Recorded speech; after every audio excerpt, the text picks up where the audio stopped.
我係 Vincent Yang，咁咧我係本身有一位美國嘅自然療法治療師，亦都係一位德國嘅生物共振治療師。咁我哋專業咧本身就係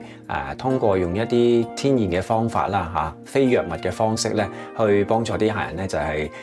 揾出佢哋身體唔平衡嘅一啲背後嘅原因。好似曬太陽咁樣啦我哋啲皮膚咧接觸咗紫外光，佢就會變色喎。個原因咧就係因為紫外光嗰個頻率同我哋咧皮膚底層一種叫做色素細胞個頻率係一模一樣嘅，所謂同頻共振，咁佢就會產生呢一個咧色素啦。嗱，同樣咧，我哋唔同嘅細胞咧，佢係以唔同嘅頻率咧運作緊嘅。除咗咧後天啦，可能飲食啦、壓力啦、休息或者甚至運動啦、情緒咧，呢啲都會影響到佢紊亂。如果係亂咗咧，我哋打返一啲咧啱佢嘅頻率俾個身體咧，個身體一段時間佢就自然慢慢咧就會調節返㗎啦。咁所以咁樣樣咧就可以令到身體咧慢慢回復返一個叫做咧係體內平衡啦。